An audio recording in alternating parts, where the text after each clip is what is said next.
Hello, everyone. It's Steve with Aptera Owners Club. Sorry for the kind of dearth in videos recently. I just got back from vacation in Korea. But there was a couple of things that happened today. One was the ambassador meeting. Unfortunately, I'm not at liberty to release any details from that meeting, or not many details. But there were some good information, and the vibes were good.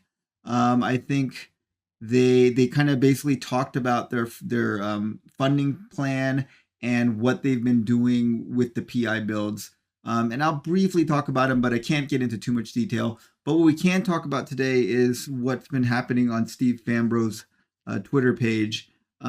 So they've taken Aptera on its first road trip. Now, this vehicle is the PI2 vehicle. This is the vehicle that we got a ride in, and us and many other people got a ride in at CES. So they put the wheel pants on it and put some more stuff on it, and they took it out for a road trip since this does have the full battery and it's a fully functional vehicle.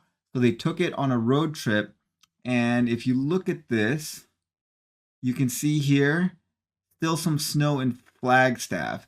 So they made it to Flagstaff. So I kind of, and they took Route 66. So if you look at this from Carlsbad, this is, I don't know that this is exactly the route they took, but this would be close to the route they took. Route 66 in many ways follows the 40, but it kind of goes through the desert, and then it veers off the I-40 in several places, and it kind of parallels it a little bit, and it goes to Flagstaff. That is a trip of about 500 miles, so 1,000 miles round trip. So this is a legit road trip. They stayed overnight in Arizona. I'm sure they had to charge in between, but they decided to do this trip because they figured they need to do some long range testing and kind of drive it out in the real world. And it would be a lot more fun than just driving it for, 10, 20 hours on a track over and over again. But they did do lots of track testing as well. And you can also, they got some elevation testing, and they got some temperature changes because obviously Flagstaff this time of year is still pretty cold, pretty high elevation. It looks like they got some snow and just threw it on here for a cool picture here. I doubt it snowed on them, so they probably picked up some of this snow and just threw it on here for a cool picture. They went through Williams, which would make sense because you go through Williams right around here, Williams, Arizona. I don't know how to pronounce this. Seligman. You can see that they went through there as well, right here, somewhere near Seligman, Arizona. Views along Route 66 are stunning. This picture does not do it justice at all. So there was Route 66, since it veers off the 40, it's not heavily trafficked most of the time. So it was a good way of getting testing. They did have, obviously, chase vehicles just in case they ran into some issues. But they said they ran into no issues, and it was, in the words, quote from Steve Fambro, boring. It was boring. Like nothing unexpected happened. And then in the ambassador seminar, in the Q&A, someone did ask them, how was the noise, vibration, and harshness? And I thought it was very refreshing because Steve Fambro did not try to sugarcoat it or anything. He said, honestly, it was bad. And it was bad because there's no carpet, there's none of the sound deadening. So it's just the outer shell, but the inside of PI2, it doesn't have anything, and it's just empty carbon, and carbon is very acoustically reflective. So yeah, he said that the noise, vibration, and harshness was bad, but it was expected to be bad in that vehicle because it doesn't have any of the dampening stuff that they would have in the full vehicle. So I was really glad to hear him just be very clear and forthright about it and not try to sugarcoat it. And as expected, like I would not expect this to have great, NVH.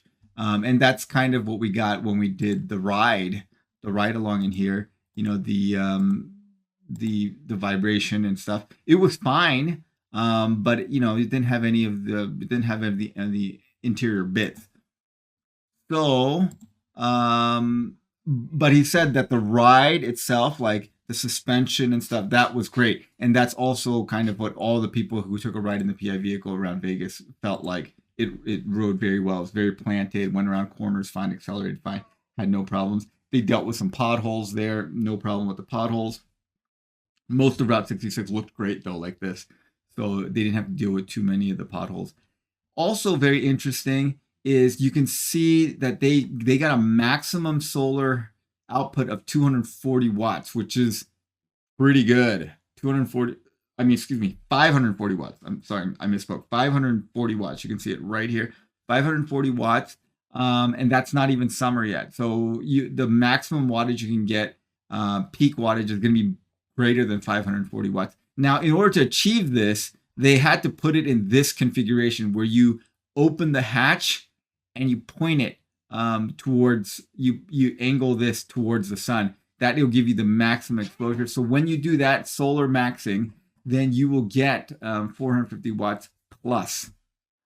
So remember, they at CES, when I talked to the solar engineer, they said, you know, the peak they saw in testing was about 500-ish watts. You can get more than that if you're willing to pop your hatch open like that. And then this was a post from Captain Matt, who's another Aptera ambassador, and he took a picture from his vehicle. He happened to see it in the wild, and he said, my sexy solar spaceship spotted in the wild working its way to Michigan on Route 66. Now, because of this, people thought that they were going to go all the way to Michigan, maybe to meet up with Sandy Monroe, but that was not the case. They were not going all the way to Michigan. They did a serious road trip of almost 1,000 miles round trip, but they did not go to Michigan. But the other things that they mentioned in the ambassador webinar is that the chase vehicles got a lot of bug splatter, tons of bug splatter. There was not any bug splatter on the Aptera vehicle. Just the laminar flow through it made it so that there's no bug splats on it. And that's something that they predicted would happen. And now they took it out in the real world, and that is what happens. You just don't get splatted bugs. So bugs are safe if you're driving the Aptera. You will not kill any bugs driving the Aptera. The bugs just kind of go for a ride over the laminar flow on the vehicle, which was really interesting. The other thing they said is a lot of the noise that you get in a vehicle. Now, of course, the noise vibration harshness was not good on this track vehicle, but the wind noise was almost non-existent. So they had a lot of like road vibration, that kind of stuff, but wind noise was almost non-existent. And they said that they could hear the wind noise of the vehicles around them because the wind noise from the Aptera was basically non-existent, which is also very interesting. But anyway, I thought it was great that they did this, first real road trip. They went 1,000 miles and they did not have any issues.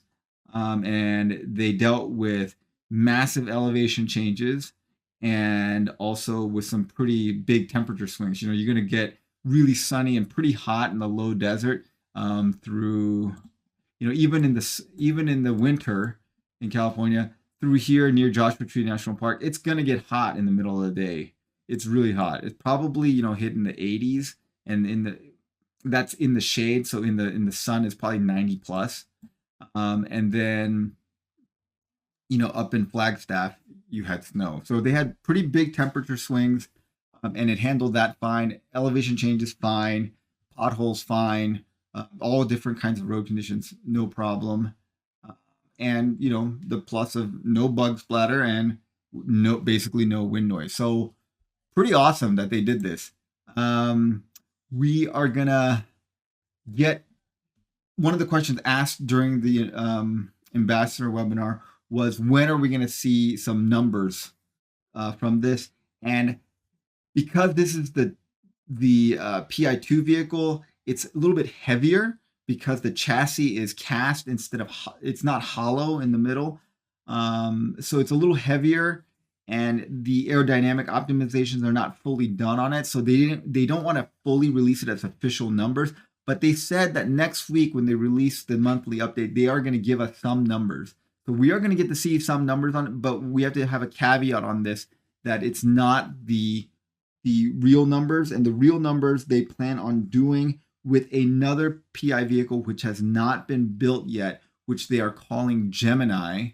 And that is going to be using more of the production parts with the hollow cast chassis, and it'll have the exact same weight as the production vehicle, and that will be used for the final efficiency numbers and range testing, and that'll be done by a third party, which is all great news. Okay, so looking forward to the monthly update where we'll hopefully get some numbers, hopefully a lot of numbers, more numbers the merrier as far as I'm concerned. But they're going to release some numbers then, and maybe we'll get some more information in the monthly update that was shown on the ambassador webinar. That then that information will not be embargoed as much. All right. Well, thanks for watching, guys. Have a great weekend.